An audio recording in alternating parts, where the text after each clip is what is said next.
заповедта на апостола на свободата Васил Левски и на този труден про-натовски, про-военен митинг, който се състоя тук вчера на това място. Това, което се случва... Не купиш слух в апарата. Не е точно някаква борба между някакви групи. Не е точно някаква борба на геополитически обединения. Това е една борба за ценност. За един свят, в който хората Трябва да видим какъв е дневният ред сега. Стефан е тук, видя ли го? Той каза, че днес със своя пример. Той и апостолите на свободата са могли да си останат открити, да си гледат живота. Но съзнае, че ако излезеш, ето това е истинския живот, това е истинския пример. В противовес на това, което се опитват в момента да ни внушат.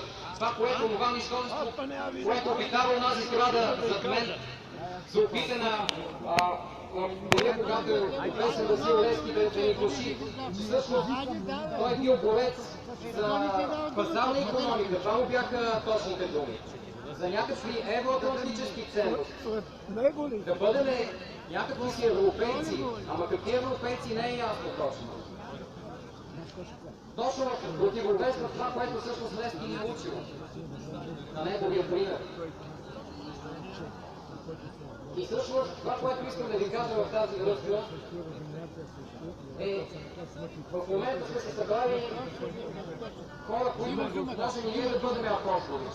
Защото медиите, които показват тази извратена реалност, казионните медии, какво правят? Това събитие идват, снимат го, обаче всичко потъва в архиви.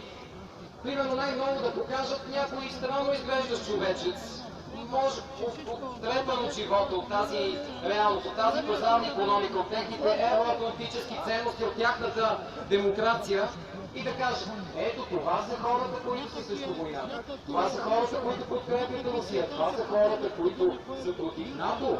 Ето това са някакви луди хора, които не са наред. А е точно обратното. Лудите хора бяха вчера. Любимите истинските асоциали бяха вчера. Истинските платени ненормалници бяха вчера. Когато искаха война. Казвате, ние сме за НАТО. За това ще ви призова всички вас. Просто поговорете с вашите приятели, с вашите близки, ги доведете тук. Защото няма медия, в която, като изключим примерно Алфа ТВ, Вестник Атака, Вестник Дума и няколко сайта, от които да научим истината, няма кой друг да каже истината по мнение. Затова бъдете и вие, всеки един от вас да бъде апостол. И нека следващата неделя пак по същото време да бъдем тук и да бъдем повече. Благодаря много!